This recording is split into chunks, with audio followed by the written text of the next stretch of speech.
Just want to get your thoughts on inflation. Should the government do more than the one-off payments to 5 million households to reduce power bill cost of living pressures? And if it does, could it potentially add to the inflation issue that we're seeing? Well, it's a complicated one. Look, to be honest with you, I would hold off at present, give it some more time. We have seen a fall in wholesale prices. There's even a fall. There's even reports. I was looking at some of today's papers of negative wholesale prices flowing from the huge surge in rooftop solar energy coming into the grid in parts of Australia. So right now, I would probably hold off. I think we are going to see when the numbers unfold this year that retail prices may come off a little bit. So therefore, I don't think there'll be a need for further energy bill relief.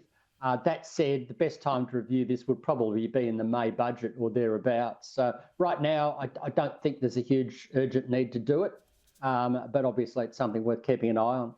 Just on the stock market, I mean, it's been doing quite well in the past month or so, but we may be due for a correction very shortly. But is it expected to be a volatile year, considering that major elections around the world, like the US elections, are coming in November? Does that cause wild swings, do you think? I think it probably will be a pretty volatile year. We've seen this huge run up out of those lows in share markets in October. The US share market rallied something like 16% into year end. Our market rallied something like 12% just over a couple of months into year end.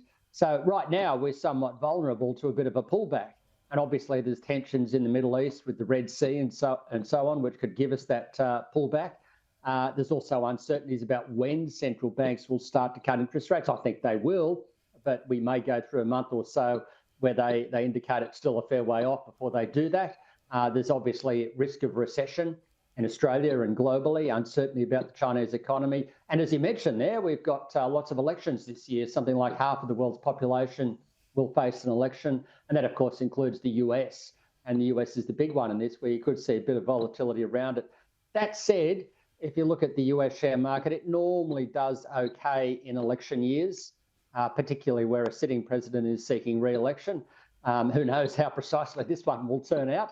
But I think it will be a volatile year. But as central banks start to cut interest rates through the course of the year, then I think that will ultimately underpin markets, even though we're probably going to see volatility along the way.